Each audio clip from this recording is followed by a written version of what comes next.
તો ભાઈ land rover defender ખાલી ઓફરોડિંગ માટે જ બની હોય તો આમાં આટલો બધો લક્ઝરી ટચ કેમ છે અને આટલી બધી મોંઘી કેમ છે, ચાલો સમજાવું.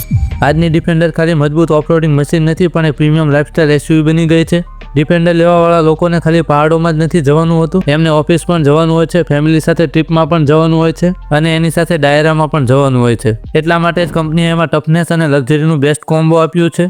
ડિફેન્ડરના કસ્ટમર્સ મોટાભાગે બિઝનેસમેન અને સેલિબ્રિટીઝ હોય છે જેમને ઓફરોડિંગમાં બેસ્ટ જેવી પરફોર્મન્સ જોઈએ પણ એની સાથે અંદરથી કાર એકદમ કમ્ફર્ટેબલ અને ક્લાસી પણ હોવી જોઈએ. હવે વાત કરીએ પ્રાઇસની. ડિફેન્ડરનો ભાવ આટલો બધો કેમ છે? એનું કારણ એ છે કે આમાં નોર્મલ એસયુવી કરતાં ઘણી વધારે strong body structure, heavy duty suspension અને વોટરપ્રૂફ ઇન્ટિરિયર્સ પણ હોય છે. સાથે જ આમાં terrain response system, powerful engine અને એડવાન્સ સેફ્ટી ટેકનો યુઝ થાય છે. કંપની માટે એક ઓફરોડિંગ કાર બનાવવી એમ પણ મોંઘી હોય છે અને ઉપરથી જ્યારે આટલા બધા લક્ઝરી ફીચર્સ એડ થાય ત્યારે કોસ્ટ નેચરલી પણ વધી જાય છે. બાકી ડિફેન્ડર વિશે ડિટેલમાં જાણવું હોય તો નીચેના વિડીયો પર ક્લિક કરો.